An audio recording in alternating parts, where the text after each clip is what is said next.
Okay, class, today we are going to be talking about the innovations of the Maya, Inca, and Aztec civilizations. An innovation is a new idea or process that helps solve a problem. Like most civilizations, the Maya, Inca, and Aztecs were innovative people who used science and technology to survive.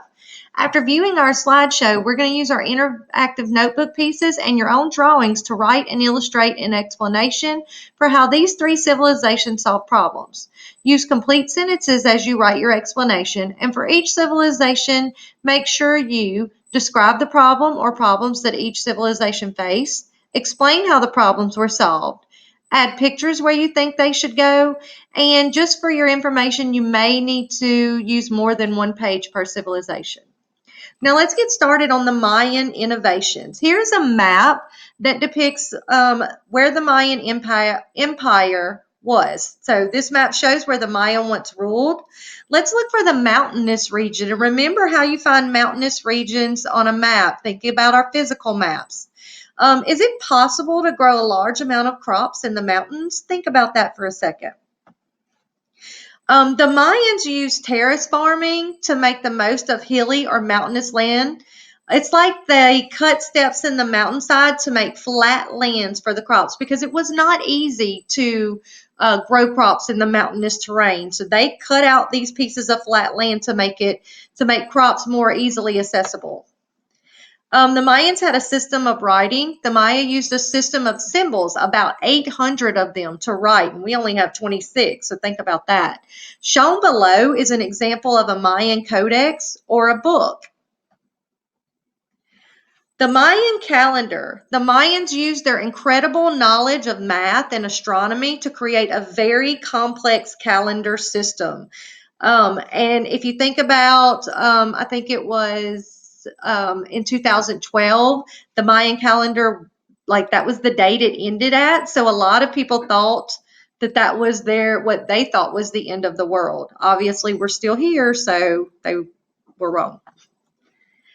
Clay pottery. When you think about the Mayans, we have to think about their art, and pottery was one of those. Mayan pottery was both beautiful and a work of art.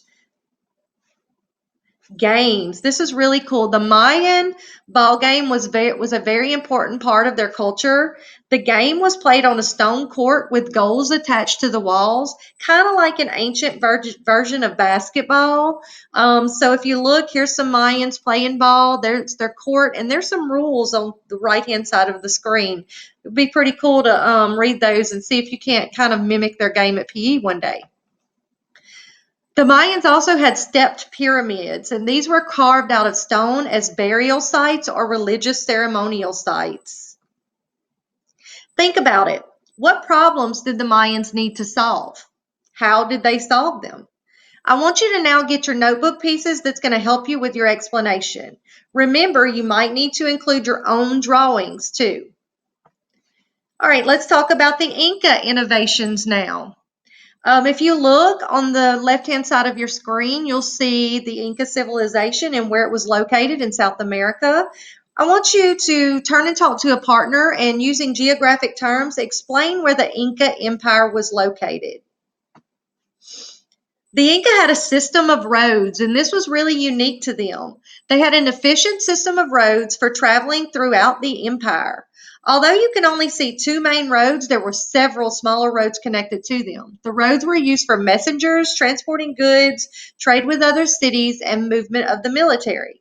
A large portion of the roads cut through the Andes Mountains. The llama helped them a lot because it's not built for carrying a lot of weight, but it could carry their goods to be traded.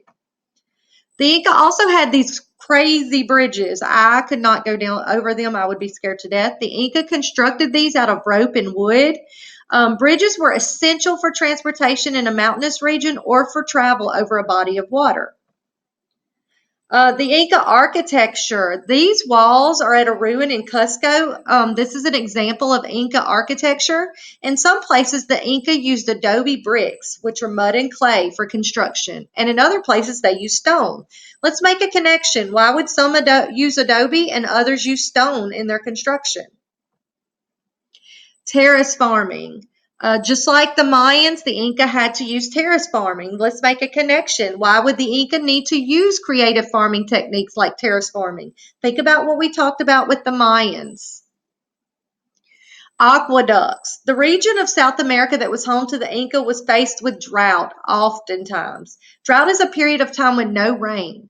Water was available in rivers and mountain springs, but it was impossible to carry the amount of water needed for crops and people through the mountains. To solve this problem, the Inca created a system of aqueducts.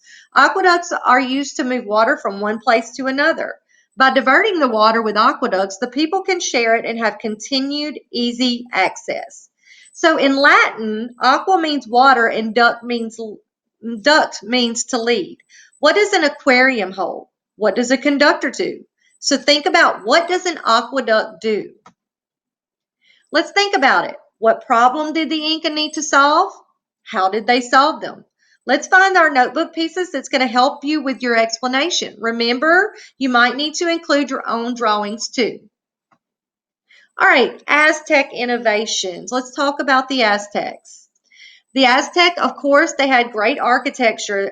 Their city of Tenochtitlan was built on an island in Lake Mexico. The Great Temple was the largest building in the city. Where do you think it was located on the map? Causeways. A causeway is a road on top of an embankment, like it's compacted soil. The Aztec used causeways for transportation and to support their aqueducts. Aqueducts, just like the Inca, the Aztec used aqueducts to bring water to the city of Tenochtitlan. Why would they need water if the entire city was surrounded by it? Well, the water in the lake was brackish, which means it contains more salt than fresh water, but less salt than seawater. Brackish water can make people very sick, so we cannot drink it. Let's make an inference. Aqueducts on dry land are cut into the ground. Draw a picture of what you think the aqueducts of Tenochtitlan must have looked like. Chinampas. Chinampas are floating gardens that were created by the Aztec. These little plots of land are not actually floating, though. The canals surrounding them just make it look that way. Canals are waterways that allow transportation by canoe and provide a steady supply of water for the Chinampas. Think about it. What problems did the Aztec need to solve? How did they solve them? With your notebook pieces, try to find the ones that's going to help you with your explanation. Remember, you might need to include your own drawings too. All right, let's check for understanding. Get your quiz that your teacher gave you and complete it and turn it in to your teacher.